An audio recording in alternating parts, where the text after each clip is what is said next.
This is the brand new Mini Electric. Now, before I start the video, I want you to take a look at these wheels and tell me what it is that first comes to mind. Go on, I'll wait. Well, apparently these wheels are here to resemble a UK plug socket.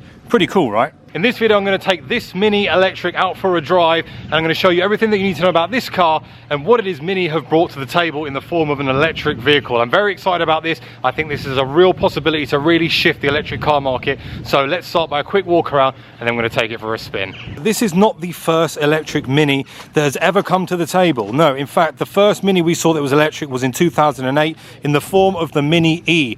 Then in 2017, we saw the Countryman plug-in hybrid. And here for 2019, we have the brand new Mini Cooper Electric. High level fact of this car is that the range that you'll get from this car is 145 miles.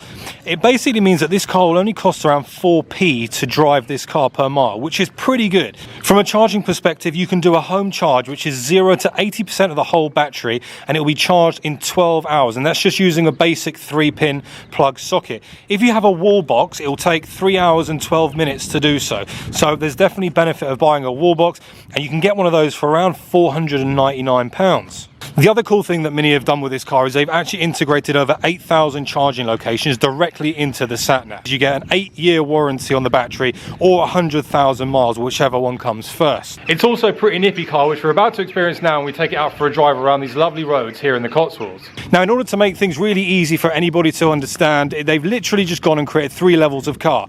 The first one is a level 1 car, which is £24,000, and with that you get the Mini navigation system, including CarPlay. You get all the location for all the charging locations which are built in. You also get the digital cockpit. You get to customize your vehicle with your selection of paints. Now, if you don't fancy these wheels, which are kind of the UK plug socket wheels, you can choose different options in there. You also get the AC and DC charging in all models, cruise control. You also get dual zone air conditioning. Now, if you wanted to upgrade to the level 2 car, you get everything that is included in level 1, but you pay £26,400. And the extra things you get on that are the driving assistance pack, which is obviously speed limit, traffic sign recognition, city control, high beam assistance.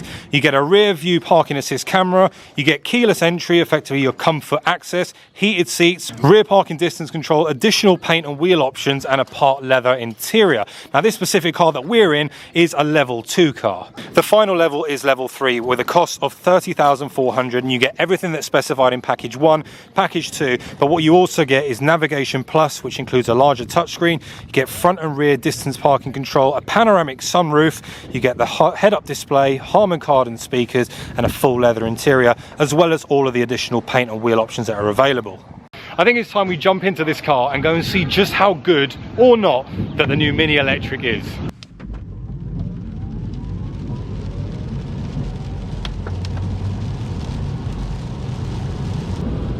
Wow, that is quick. And actually, the first thing that I noticed is that 0 to 37 time that I was talking about earlier on in 3.9 seconds. You get a really good push up there, and obviously that will keep going all the way up to 60 miles an hour. The way this car is balanced as well, because you've got a load of batteries behind me, you've got a smaller kind of electric engine in the front, it means that the weight distribution is actually really good. So when you are throwing this thing around the corners, you do feel like you're still driving that traditional Mini go-kart feel car. I will say though that if you are buying one of these solely for performance, I don't necessarily think it's the right decision to make, because you will lose so much of that charge so quickly. If you're driving this to have a balanced kind of mix of driving between, you know, a commute to work, back and forth, if your journey to work round trip is less than 100 miles, then you're winning. You know, like I said, this isn't all about the range, because you get the performance like this. You get a decent range, in my opinion. What the cars obviously have got as well and built into the sat-nav is you've got all these different charging stations, which is really, really good. And from an interior perspective, I still get all of the niceties that I would normally get from a Mini Cooper. You know, the steering wheel is great. I've got this edition of the 5.5-inch dash, which I really like. I saw this in the GP3 when I was out in America, and this will slowly make its way through all of the other cars. You still get that really nice mini center console with a really good navigation system. You can get Nav Plus depending on the level of car you go for. As mentioned earlier on in the video, you got level 1, 2 and 3. Now this specific car I'm in, with all the spec that I've got from level 2, is £29,300. But I think it's a really good car. And if you wanted to buy one of these, I believe the base model you can get in at £299 a month with a £4,000 deposit. The other thing that I quite like about this car is all the yellow. Now, the front grille, the front area, as we mentioned at the start of the video, is obviously less exposed. You don't have the need for the air vents anymore, and you've got more yellow there. But if you chose to, you could also remove that so it looks a little bit more subtle. We've got the yellow mirrors, we've got yellow kind of everywhere in here, yellow start-stop button. It just has a nice electric feel to it, if I'm honest with you. I want to prove and dismiss that thought of electric cars aren't fun. Now, obviously, electric hypercars, different story, but I want to dismiss that.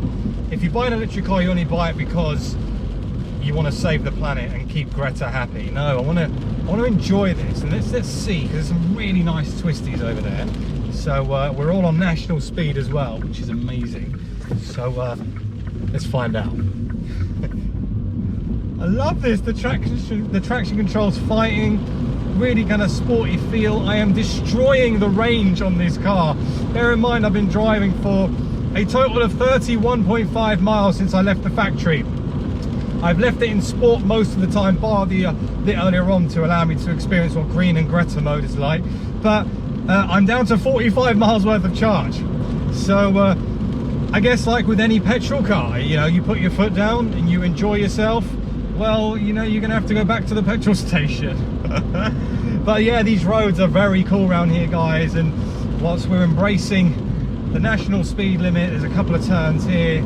Let's have some fun with this thing. I mean, look, it just oh wow, this is gonna be fun. It effortlessly turns into a corner, and I'm so surprised that Mini have still been able to keep that go-kart feeling from an electric car.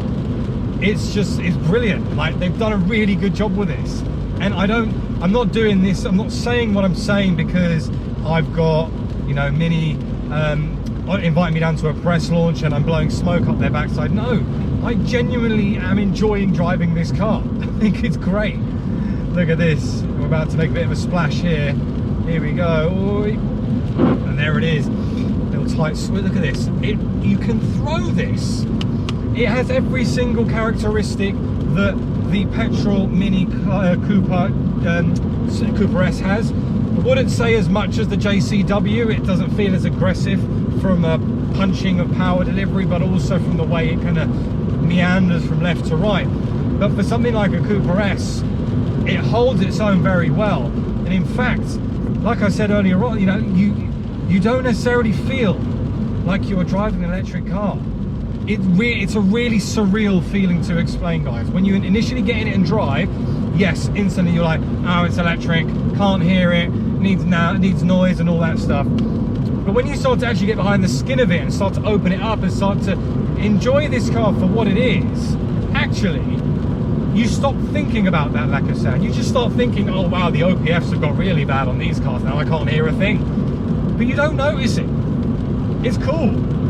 The road noise from outside isn't too intrusive from within the cabin. They've got some good sound deadening in here, but it also almost adds to a little bit more ambient noise. So I quite like the fact, actually, that I have got some road noise, because it gives me something. If it was too quiet in here, then I just wouldn't feel like I'm driving, if that makes sense. Whereas now, I can hear the wheels, you know, when I'm closer to the limit. I can hear the wheels starting to squeal a little bit. I can feel and hear that the traction braking, which is sensations that you wouldn't necessarily hear in a combustion engine car. So I guess they have their benefits of each. You know, would I buy one? If I'm being seriously honest here, guys, I wouldn't, but if the missus did, I would fully endorse it. And I would fully drive this as well, and I would drive it in sport mode most of the time. I think it's great. This car, I really think, is going to be a game changer in the electronic market. This is proof that you can have fun in an electric car that does good performance. 0 to 37 miles per hour, 3.9, which is rapid.